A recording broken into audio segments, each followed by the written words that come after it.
예, 저희가 2시부터 정부가 오늘 발표한 그 통계청 사교육비 그 조사 결과 그리고 정부 대책에 대한 저희들 기자회견을 시작하도록 하겠습니다.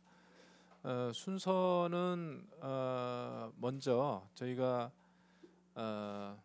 구본창 그 정책국장이 저희가 정부의 이번 통계청 그 사교육비 통계 결과에 대해서 분석한 내용들을 설명을 드리고 또 우리 단체 앞으로의 그 입장에 대해서 설명을 좀 드리고 그리고 나머지 그 최수일 수학사교육 포럼 그리고 대표 그리고 윤지 사교육걱정수상 공동대표의 발언이 있도록 그렇게 하겠습니다. 대체적으로 오실 기자분들은 다 오신 것 같아서요. 좀 진행하도록 하겠습니다. 저는 사회를 맡은 사교육걱정세상 송인수 공동대표입니다. 기자회견을 갖게 된 취지를 간략하게 말씀을 드리고 그리고 구본창 정책국장이 설명드리도록 하겠습니다. 사실 오늘 그 2018 그 초중고 사교육비 통계 결과 분석 결과는 참으로 황당하고 처참한 일이 아닐 수 없습니다. 1인당 월 평균 사교육비 29만 1,000원 그리고 전년 대비 19,000원이 증가한 것인데 이것은 아마 통계청의 사교육비 조사 역사상 전무후무한 일이고 작년에 사교육비 증가폭과 아울러서 랭킹 1위, 2위를 문재인 정부 때 결국 맞이하고 말았습니다. 사실 과거 정부에서는 늘 사교육비 경감을 최우선 정책으로 잡고 그동안 정책을 펼쳐왔습니다. 아시다시피 이명박 정부 때 비록 영어 그 몰입교육 오렌지 파동이 있었지만 학교교육 만족 2배, 사교육비 절반 경감이라는 공약을 목표로 해서 아마 정권 차원에서 노력해서 3년 연속으로 사교육비를 그 경감시켰던 바 있습니다. 박근혜 정부 때는 선행교육규제법 그리고 자유학규제 이런 정책을 펴서 나름 노력을 했는데 정권 말기에 들어서서 이 정책 의지가 실종되면서 박근혜 정부 때는 1인당 사교육비가 4년 동안 합쳐서 총 2만 원 증가했습니다. 그때만 해도 참 심각한 고통이었는데요. 그런데 문재인 정부 들어서 박근혜 정부가 4년 동안 늘려놨던 사교육비 2만 원을 단 1년 만에 채워버렸습니다. 이것은 너무나 그 애통하고 비참하고 참 곤혹스러운 일이 아닌데요. 예견된 참사라고 저희는 생각합니다. 이미 작년에 저희가 현 정부가 교육 정책에 대해서 사교육 경감 대책에 대해서 거의 대부분의 공약을 후퇴시키고 그리고 폐기하는 상황을 보면서 올해와 같은 이 상황이 반드시 올 거라고 저희는 예견하고 우려했습니다. 문제는 그와 관련된 그 문제 앞에서 의미 있는 대책다운 대책을 내놓고 있지 않다는 그것이 더 심각한 문제이고요. 그래서 오늘 우리는 긴급히 정부의 이 발표 자료를 토대로 해서 분석한 그 기자회견을 갖게 되면서 이것을 속히 정부가 바로잡고 납득할 만한 대책을 세우지 않으면 국민들이 나서서 바로잡겠다 이런 취지의 기자회견을 우리 하고자 합니다. 구본창 정책국장이 지금부터 분석 결과와 앞으로의 저희의 그 입장을 설명하도록 하겠습니다. 네, 2018 초중고 사교육비 조사의 좀 핵심적 분석 결과부터 말씀드리도록 하겠습니다. 이번에 발표된 사교육비 통계 중 학생 1인당 월 평균 명목 사교육비는 29.1만 원으로 집계되었습니다. 역대 최고치였던 2017년 27.2만 원을 또다시 갱신했습니다. 이는 전년 대비 7.0% 19,000원이 증가한 것으로 증가폭 또한 역대 최고입니다. 2~3,000원 오르던 사교육비가 박근혜 정부였던 2016년에 12,000원이 올라 25.6만 원으로 나타났고 이전 정부와 절반씩 책임이 있다고 볼 수 있는 2017년 사교육비는 2016년보다 더 가파르게 올라 전년 대비 16,000원이 오른 27.2만 원으로 나타났습니다. 4페이지입니다. 4페이지 처음부터요. 이뿐 아니라 사교육비 총액도 19.5조로 전년 대비 4.4%가 증가했습니다. 학령 인구 감소폭을 대비하면 사교육비가 얼마나 크게 증가했는지 알 수 있을 것입니다. 사교육 참여율도 72.8%로 1.7%포인트 증가했습니다. 이뿐 아니라 학교급별 사교육비, 과목별 사교육비 어느 항목 하나 감소한 것이 없는 것으로 나타나 사교육비 폭증 대란이라고 표현할 정도의 교육 참사가 일어난 것으로 수치를 통해 확인할 수 있었습니다. 오늘 발표된 사교육비 폭증 결과는 교육에 조금만 관심이 있다면 예상할 수 있는 전형적인 인재입니다.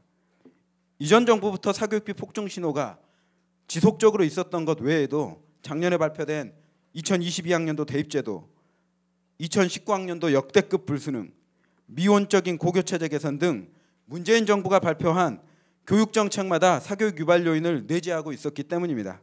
이렇듯 교육정책의 사교육비가 증가 요인으로 자명하고 박근혜 정부부터 1인당 사교육비가 역대급으로 증가하는 신호가 있었음에도 불구하고 사교육비 경감대책 발표가 전무했던 문재인 정부의 무사안이란 태도가 사교육비 폭증이라는 참사로 이어진 것입니다.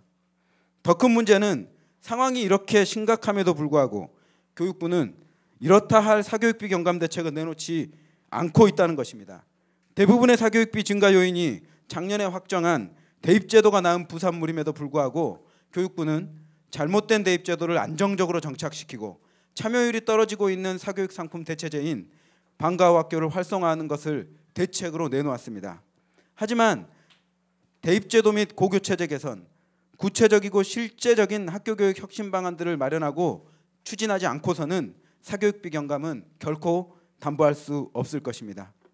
다음으로 이번 조사 결과의 주요 특징 및 분석 내용을 말씀드리겠습니다. 첫 번째 특징으로 1인당 월 평균 사교육비를 학교급별로 살펴보면 중학교에서 지출이 가장 많았던 전년도와 달리 고등학교가 32.1만 원으로 가장 많습니다. 다음 중학교 31.2만 원, 초등학교 26.3만 원 순입니다. 이는 중학교에서 사교육비 지출이 가장 많았던 것으로 나타난 작년에 비해 교육 현장이 달라졌음을 의미합니다. 다시 말해 대입에서 사교육 유발 요인이 증가했음을 의미합니다.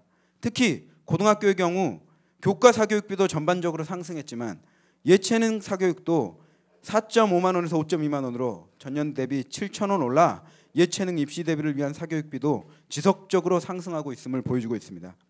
두 번째 특징으로 1인당 월 평균 사교육비의 증가폭을 보면 고등학교가 전년 대비 3.6만 원이 올라 가장 높았으며 중학교, 초등학교 순이었습니다.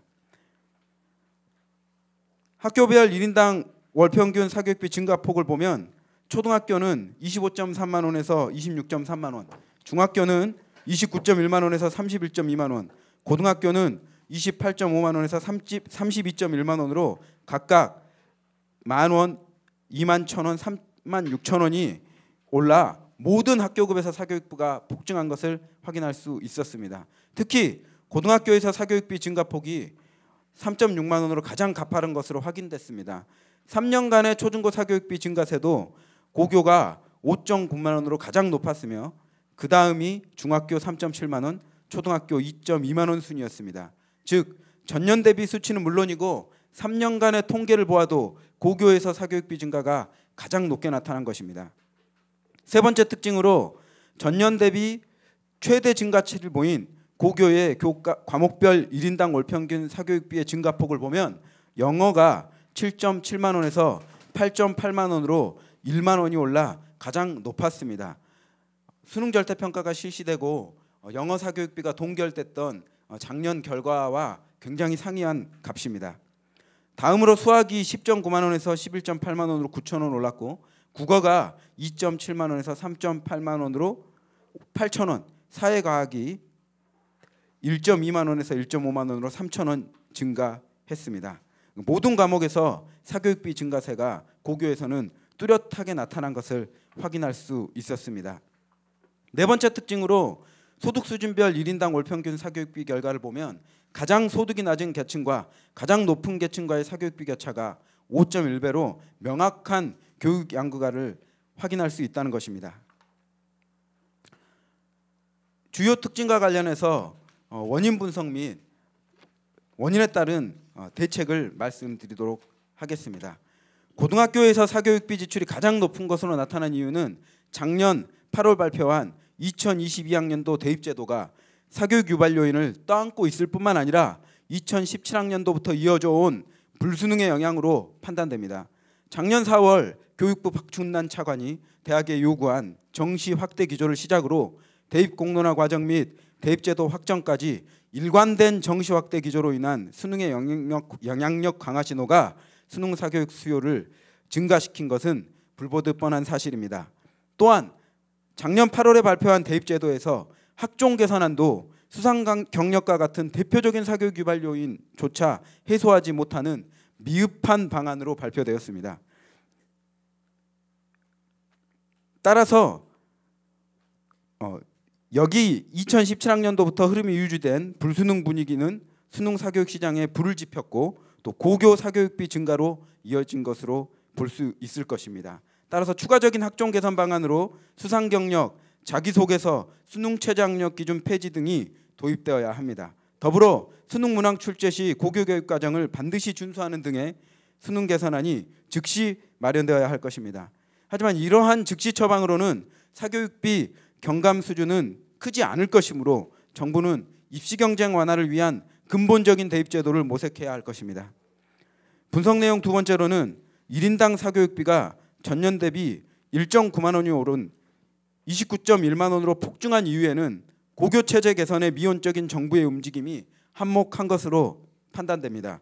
중학교 사교육비도 31.2만 원으로 크게 올랐기 때문입니다. 또한 대표적인 선행학습 유발 요인으로 지목되고 있는 영재학교와 과학고의 입학 전형 및 교육 과정을 방치한 것도 무시할 수 없는 사교육비 증가 요인입니다. 문재인 정부는 이에 대해서 근본적인 대책을 마련하고 추진해야 할 것입니다. 세 번째 분석 내용으로 1인당 월 평균 사교육비가 가장 많이 오른 영어 과목의 경우 초등학교는 3,000원으로 소폭 증가한 데 반해 고등학교 1만 원, 중학교 7,000원으로 크게 오른 것입니다. 이는 절대평가 취지와 달리 난이도가 올라간 수능 영어 학습 부담이 주요 원인으로 판단됩니다. 교육부는 수능 영어 절대평가를 도입하는 2014년 시점에서 그 취지를 수능 시험 점수 경쟁을 완화하고 실제 영어 능력을 향상시키는 것이라고 밝혔습니다. 이와 관련해 수능 영어 1등급이 10% 정도 나오게 되면 중하위권 학생의 학습 의욕이 고취되고 상위권 학생의 사교육 부담도 해소될 것이라는 교육계의 긍정적인 평가도 있었습니다. 실제로 당시 교육부 장관이었던 항우여 장관도 이와 유사한 발언을 실제로 하셨습니다. 2018학년도 수능에서 응시생의 10.03%가 1등급을 받아 도입 취지가 실현되는 분위기였습니다. 하지만 평가원이 실시한 2019학년도 수능 모의고사부터 난이도를 급격하게 올려 1등급 학생이 6월 모의고사에서 4.19%가 나오게 되자 영어 절대평가는 어렵다는 도식이 성립되면서 사교육비를 크게 증가시킨 것입니다.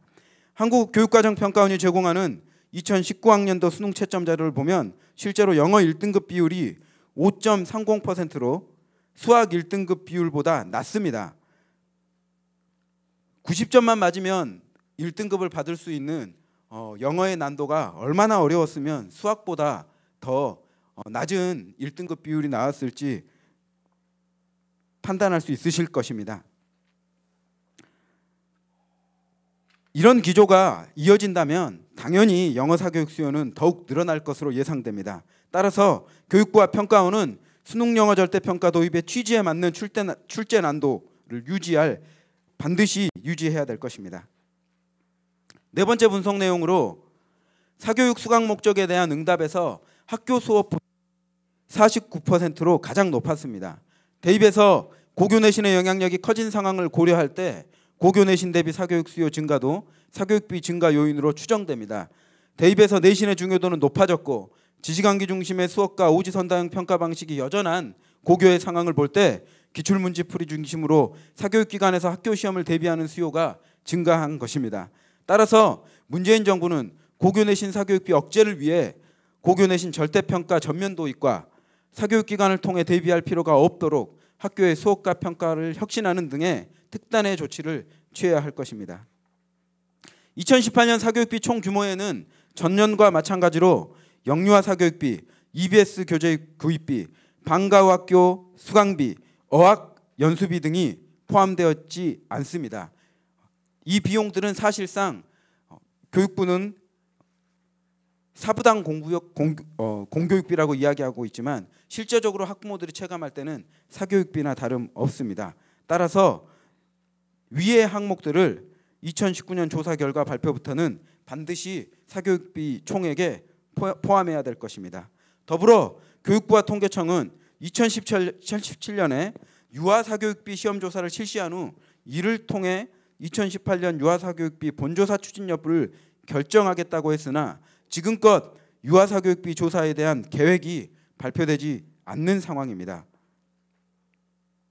따라서 반드시 본조사를 실시해 증가세로 평가되는 영유아 사교육비의 실체를 파악하고 유아를 둔 가정의 가계부담을 해소할 방안을 마련해야 할 것입니다.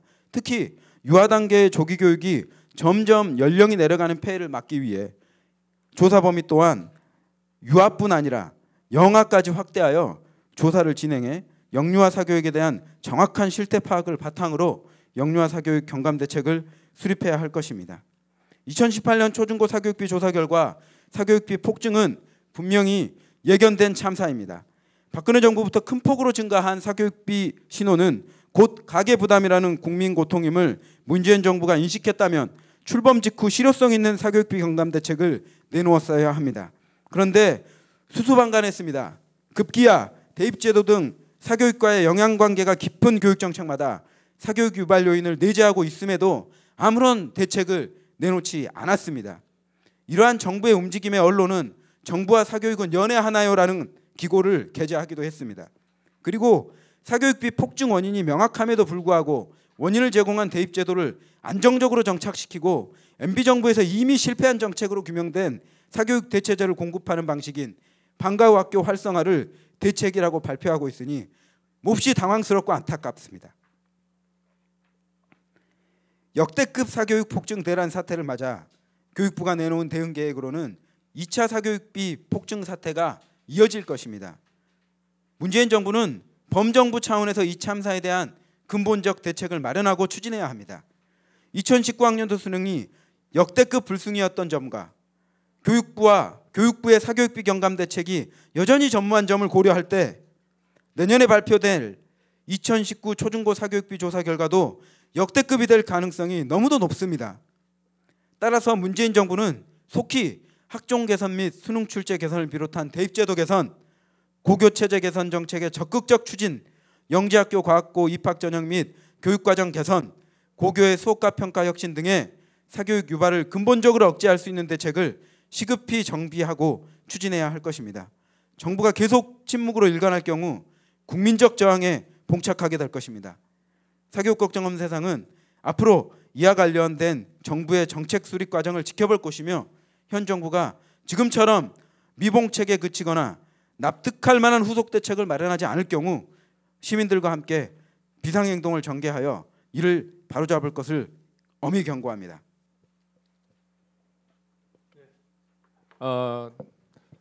정부가 통계청이 발표한 그 사교육비 통계 결과에 대해서 분석 발표를 했습니다. 1.9만 원 1인당 사교육비가 늘었다고 하는데 이 1.9만 원이 이 통계 숫자가 의미하는 바를 우리는 무감각하게 받아들일 수 있습니다. 그런데 이 1.9만 원이라는 것은 사교육비가 조사했던 12년 가운데서 가장 큰 폭으로 올랐다는 것이고 우리 아이들이 이 가운데서 피눈물 흘리면서 작년과 재작년 그렇게 고통을 겪었다는 그 의미가 1.9만 원 속에 담겨져 있습니다. 기자 여러분들께서도 그것을 생각하시면서 입시에서의 변별력보다도 더 중요한 것은 아이들의 고통을 해소하는 것이라고 생각하시고 이 문제를 바라보시고 다뤄주시면 좋겠습니다. 이제 이 기자회견에 이어서 기자회견 발표에 이어서 최수일 수학사교육 포럼의 대표께서 또 발언을 해주시겠습니다. 네, 오늘의 그 분석 결과는 영어가 이제 갑작스럽게 많이 뛰는 바람에 수학에 대한 문제점이 많이 감춰졌는데 수학은 사실 보면 영어보다 3만 원이나 높습니다. 그러니까 이미 가격 면에서 아이들한테 주는 부담이나 비용은 뭐 상대할 수 없을 정도로 높고요. 수학만 놓고 보면 또 다른 통계가 뭐냐면 중학교가 여전히 고등학교보다 높다는 겁니다. 전체적으로는 고등학교가 높아졌지만 수학은 여전히 중학교가 최고인데 그 이유는 수학이라는 과목이 선행학습을 엄청나게 유발하기 때문입니다. 이 선행학습 유발하는 것은 우리가 한 달 전에도 이제 보도를 냈지만 수능의 이 킬러 문항이 주는 영향력이라고 볼 수가 있습니다. 수능의 킬러 문항은 그야말로 학교에서는 절대 대비할 수 없는 것이고 교육과정을 위반하면서까지 국가가 이것을 방조하는 그런 시험 문제입니다. 이것을 빨리 해결하지 않으면 중학교 선행학습은 여전할 것이고 미리미리 대비하지 않으면 도저히 풀 수 없는 약 10년 정도의 공부가 필요한 정도라고 생각하면 초등학생도 이 킬러 문항 대비 학습이 성행하고 있다는 것을 느낄 수가 있습니다. 그리고 이제 기자회견문에도 있지만 영재학교나 과학고가 어떤 문제인가 한번 과거를 되돌아보면 정확히 말하면 2010년에 우리나라에서 외고 대비 학원은 다 망했습니다. 없어졌습니다. 어느 학원도 외고 대비반 하나도 없습니다. 지금도 없고요. 그러나 그 이후로 오히려 풍선 효과로 영재학교나 과학고 대비 학습, 과학고 대비반 더 성행하고 있습니다. 심지어는 우리 단체가 작년 재작년 이제 각 시도교육청의 과학고 입시를 살펴본 결과 이 문제점이 있다 그래서 10년 전에 이명박 정부가 폐기했던 구술면접 문항, 구술면접 고사라는 게 있습니다. 그 고사가 다시 부활하고 있는 건데 교육부는 이거에 대해서 아무 발표도 하지 않고 몰래 부활시켜서 과학고가 이 시험을 보고 있는 겁니다. 이것이 엄청난 사교육을 또 유발하고 있어서 문제가 됩니다. 또한 작년도 2022학년도 대입 수능 과목 할 때 기하가 본래 수능 과목에서 빠졌지만 이 정부는 다시 기하를 수능에 집어넣습니다. 기하를 수능에 집어넣게 되면 고등학생들의 학습 부담이 늘어나기 때문에 그것이 그대로 중학생에게 선행을 유발하는 여전히 선행을 할 필요를 존재하게 만드는 큰 원인이 되고 있습니다. 2023학년도 이후에는 다시금 기하를 수능에서 빼는 것이 강력하게 필요하다고 볼 수가 있습니다.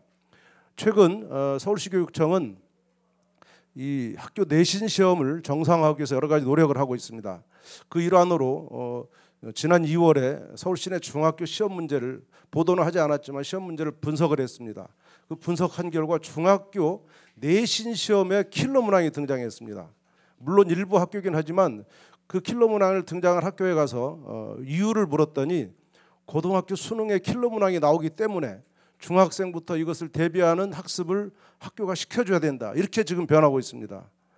이 수학의 킬러 문항은 반드시 저희가 손해배상 청구도 했지만 반드시 고쳐져야 될 중요한 문제라고 볼 수가 있습니다. 이상입니다. 다음은 운동 대표께서 또 발언하시겠습니다. 네, 저는 두 가지만 좀 말씀을 드리고자 합니다. 사회자께서도 서두에 말씀을 드렸지만 사교육비의 문제는 우리나라 교육 문제 가운데 우리 국민들을 가장 힘들게 하는 문제입니다. 그렇기 때문에 과거 정부에서부터 이명박 정부, 박근혜 정부 해년마다 사교육비 종합대책이라는 것을 발표하고 교육부에서 시행되고 있는 모든 정책들이 이 사교육비 증가와 또 감소에 어떤 영향을 주고 받는지에 대해서 부 내에서 모두 다 불러놓고 장관이 그리고 저희가 그 현장에 가 보기도 했었고요. 과거 정부에서 그러면서 이 사교육비 경감을 위한 모든 정책들을 수렴시키는 일들을 해왔습니다. 그렇게 함에도 불구하고 사실 우리나라 사교육비 잡기 쉽지 않습니다. 그래서 역대 정부에서 주춤하다가도 또 오르기도 하고 이렇게 해왔지만 지금 현 정부 들어서는 단 한 번도 사교육비 종합대책을 발표하지를 않았습니다. 저희는 그 사실 하나만으로도 너무나 불안하고 이렇게 해서는 눈에 불을 보듯 뻔하게 오를 것이다라고 저희가 예측하고 작년에도 경고를 했습니다. 올해 연초 그 신년 보고 교육부 보고에서도 대통령께 보고하는 자리에서도 사교육비 대책과 관련해서는 단 하나도 발표를 보고를 하지 않았습니다. 지금 앞에서 기자회견에서도 이야기했지만 이렇게 불수능이 이미 2년차 시행이 되고 그런 상황에서 지금은 어떤 이 2022년도 대입제도나 또 학점제가 연기되고 이런 것들로 봐서 지금 사교육이 줄 거라는 어떤 정책적 조짐이 아무것도 없는 상태에서 지금 이 신호는 또다시 결국에 사교육비는 남들도 더 많이 쓰고 있구나 하는 신호가 분명히 갈 것입니다. 그런데도 불구하고 이 발표를 이 사교육 2018 사교육비 조사 결과를 발표하면서 덧붙인 대응 계획이라고 하는 것이 그냥 기존에 해왔던 정책을 반복하고 있는 것에 불과합니다. 어떻게 지금 이렇게 방치하고 있는지 저희는 이 정부의 어떤 이 무능함과 무책임에 대해서 저희는 정말 분노하지 않을 수 없습니다. 또 하나는 유아 사교육비입니다. 저희는 2010년도부터 외고, 자사고, 특목고 대입 전형이 개선이 되면서 이 특목고 대비 입시 학원들이 이 축소가 되면서 이 사교육 시장이 사교육 업계가 영유아 사교육 시장으로 이전하고 있는 조짐들을 저희가 보고 2010년도에 영유아 사교육 포럼을 만들어서 지금까지 연구를 해왔습니다. 결과는 역시 예측한 대로였습니다. 그러나 정부 차원에서 국무총리 산하의 육아정책연구소가 표본 집단도 소수이고 그리고 해년마다 이 영유아 사교육 그 조사 대상도 달라지기 때문에 이 정확한 데이터를 저희가 파악할 수 없는 상황에 있지만 그 가운데에서도 점차 증가하는 것을 볼 수 있었고 그래서 이 통계청에서 초중고 사교육비 조사하는 차원에서 대규모로 정확한 데이터를 조사해야 된다고 계속 요구를 해서 2017년도에 시범조사를 하고 2018년도에 본조사 실시 여부를 결정하겠다고 했습니다. 그러나 지금까지 그 계획에 대해서 어떠한 발언도 하지 않고 지금 오리무중 지금 상태에 놓여 있는 것입니다. 지금 젊은 부부들이 아이들을 키우기 싫어가지고 아이를 낳지 않습니까? 낳자마자 아이들은 그 고통스러운 사교육과 과잉학습에 시달려야 되고 이 고등학교까지 그렇게 매달려야 되고 취업까지 이 현실에서 헬조선을 외치고 있으니 아이를 낳지 않는 현실이 아닙니까? 그런데 이 정부는 저출산에 대해서는 이제는 도저히 대책을 세울 수 없다고 지난번에 국정기획자문위원회 회의에 발표해서 그렇게 발표를 했습니다.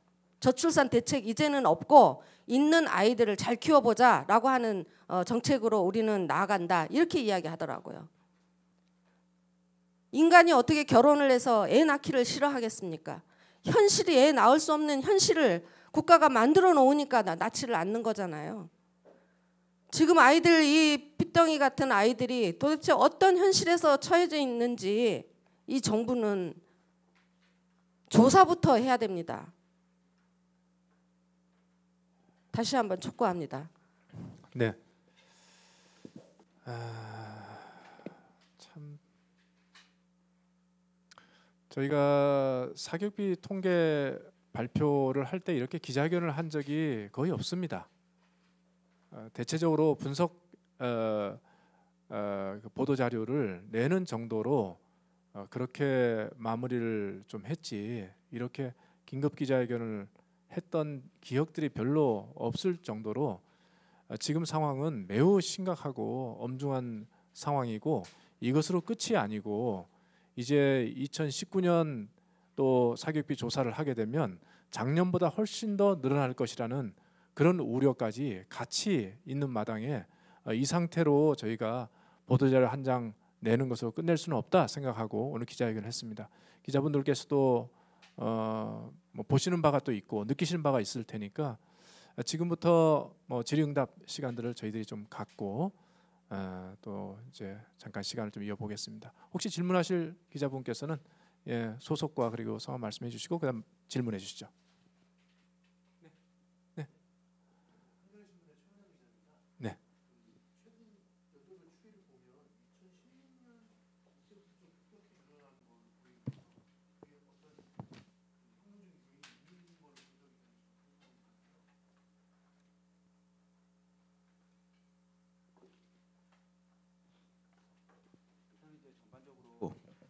전반적으로 크게 사교육비 증가 요인이 고위과 대입에 있다라고 좀 판단이 되어집니다.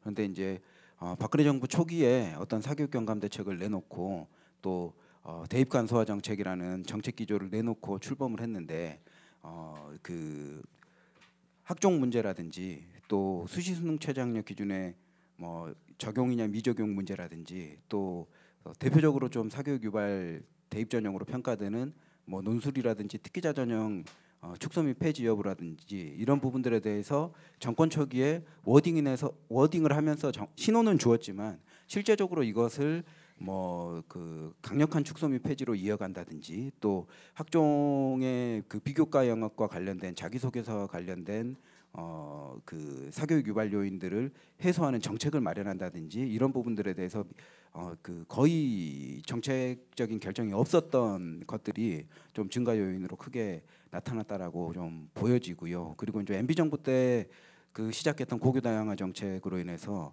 고교 사회화가 이제 좀 극심해지는 양상으로 심화되면서 또 그 상위권 학생들이 모여 있는 학교에서의 어떤 경쟁 우위를 차지하기 위한 선행학습 또 그 MB 정부 때 시작해서 또 박근혜 정부 때 그 숫자가 늘어났던 영재 학교와 또 그 과학고의 입학 전형이 또 선행학습을 강력하게 좀 유발하고 또 교육과정조차도 선행 속진이 나가는 과정 속에서 또 대치동이라든지 목동이라든지 이런 사교육 과열지구 또 지금은 광역시까지도 이런 영재학교 과학고 대비 선행 상품 프로그램들이 그 확장돼가는 상황 속에서 사교육비가 좀 뚜렷하게 증가세가 있었고 또 여기에 대한 경감 대책을 실제적으로 추진하지 않은 것이 이렇게 증가세를 방조했다라고 판단하고 있습니다. 대체적으로 이제 이 2017, 18, 2016 이 부분이 2015 개정교육과정이 그 확정이 된 2015년 그 8월 이후에 대입제도가 그때 같이 2015 개정교육과정에 호응되는 방식으로 발표를 하지 않은 상태로 사교육비 그렇게 이제 2015 교육과정에 맞추어서 대입제도가 같이 개편이 되면 사교육비를 상당히 줄어들 것으로 우리는 기대했고 실제로 교육계에서 대부분의 분들이 그렇게 봤습니다. 그런데 그렇게 하려고 하면은 변별력 문제라든지 이런 여타의 문제가 있기 때문에 박근혜 정부 그 말기에 2015 개정교육과정이 확정됐음에도 불구하고 교육부 공무원들이 이와 관련된 대입제도를 발표를 안 하고 떠넘겼습니다. 그리고 나서 현 정부가 또 그것을 1년 정도 떠넘겼습니다. 그러면서 이게 격화됐거든요.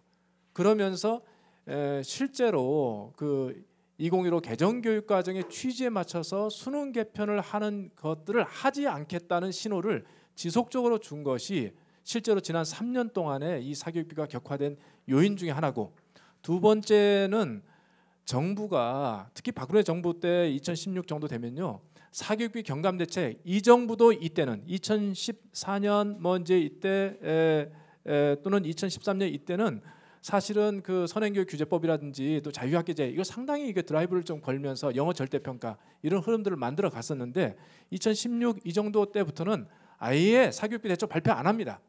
그 말은 시장에 어떠한 신호도 정부가 사교육 관련해서 이 규제하겠다는 어떤 신호도 안 주겠다는 것을 명확하게 이야기를 하고 그리고 그 기조가 현 정부 2년 동안 계승이 된 겁니다. 과거 정부 때 사실은 2014 뭐 그때도 나름의 발표를 했지만 이렇게 침묵으로 일관한 것이 지난 3년입니다. 시장은 정부의 자세를 보고 판을 읽거든요. 그것이 굉장히 좀 큰 것이라고 생각을 하고 좀 애석하게 생각합니다. 네, 다른 질문들?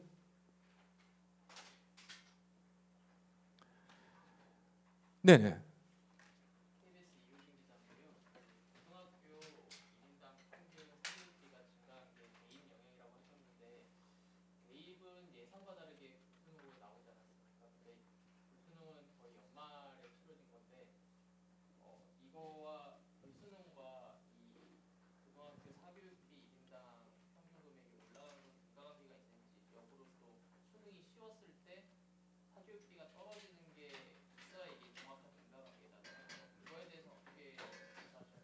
일단 이제 수능의 난도와 수능의 영향력 자체가 사교육비하고 특히 고교에서 사교육비하고 인과관계가 크다라고 보여지는데요. 불수능 기조가 2019학년도 수능만 역대급 불수능이 아니라 2017학년도부터 불수능 기조가 지금 3년째 유지되고 있는 상황입니다. 사실은 이제 그 사교육계나 뭐 이렇게 그 블로그상에 포스팅된 내용들을 보면 물불 이렇게 간다라고, 그러니까 2년 연속 물수능이거나 2년 연속 불수능이지 않는다라는 설들을 많이 내놓음에도 불구하고 3년 연속 불수능이었기 때문에 그 수능 대비를 위한 어떤 그 사교육 수요가 지속적으로 좀 증가했다라고 보여지고요. 또 박근혜 정부 출범 당시만 하더라도 대입 간소화 정책에서 수시에서의 수능 최저 학력 기준은 완화 혹은 폐지하는 것을 장려해 왔습니다. 그래서 예컨대 그 일반고에서도 학생부 종합 전형의 수능 최저 학력 기준이 적용되지 않는 학교를 대비하는 학생들의 경우에는, 그러니까 타겟층이 명확한 학생들의 경우죠, 실제로 수능에 많은 신경을 쓰지 않는 것이 사실입니다. 물론 이제 학생부 종합 전형에서도 상위권 대학에서는 그 수능 최저 학력 기준을 적용하고 있기 때문에 이것이 미치는 영향이 있겠지만 그 정권 작년 박준란 차관이 4월부터 정시 확대를 대학에 요구하는 신호를 분명히 주었고, 또 대입 공론화가 5월부터 진행이 되면서 의제가 나오는 것 안에 정시 확대 기조들이 분명히 사인들이 있었습니다. 그래서 수능 그 고교 사교육비는 실제 수능을 치르는 고3 학생들의 사교육비만 증가하는 것이 아니라 내년 내후년에 치를 고1 고2 학생들에게도 분명한 사교육 수요에 대한 신호를 주는 것이 사실입니다. 그렇기 때문에 역대 불수능이 유지되고 있고 정시 확대 기조는 이어지고 있고, 그렇기 때문에 수능을 대비하기 위한 사교육을 좀 더 빨리 시작해야 된다라는 신호가 또 아래로 가는 것이죠. 또 특히 이제 만원 오른 영어와 관련해서는 그 2018학년도 수능은 1등급 비율이 10% 정도 나오는 정책, 나름의 정책 목표를 달성했다라고 보여지고요. 또 교육청이 치르는 3월 학평의 경우에도 실제로 좀 난도가 쉬웠다라는 평가가 있습니다. 그런데 이제 갑자기 6월부터 그 영어 난도가 올라가면서 1등급 비율이 4%대로 떨어지면서 절대평가 영어는 어렵다라는 신호를 준 것입니다.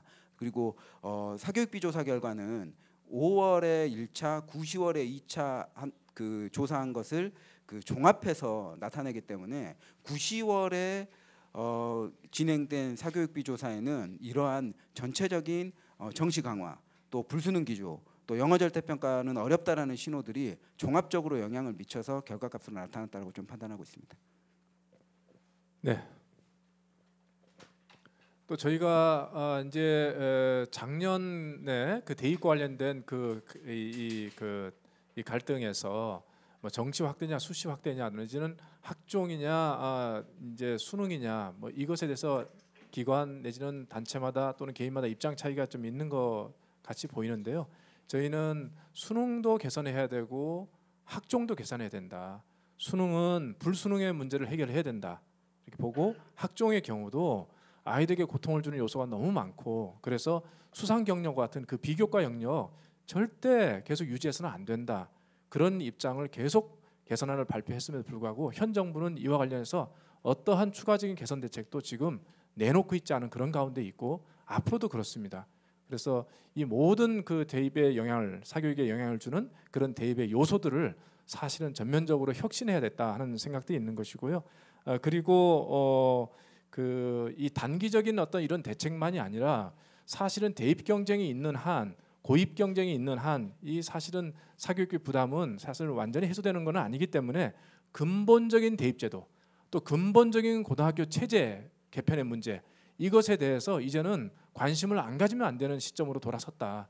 그래서 저희는 이와 관련해서 후속으로 이 기자회견을 끝으로 사실은 한번 발표하고 마는 것이 아니고, 저희가 구체적인 대안들을 지금 가지고 이제 3월 말서부터 이 사교육 문제 해결을 하기 위한 근본적인 대입제도, 그리고 고교 체제를 이렇게 그 수직적 서열화하는 상태로 방치하는 것을 이제로 그 방치해서는 안 되는 것이고, 근본적인 방안을 마련하는 일들과 관련된 저희들의 일들을 할 것이고, 한편으로 정부에게 사실은 이와 관련된 정확한 입장과 대책을 내놓지 않으면 국민들이 좌시하지 않겠다는 신호를 계속 주는 일련의 행동들을 저희들이 준비하고 있습니다.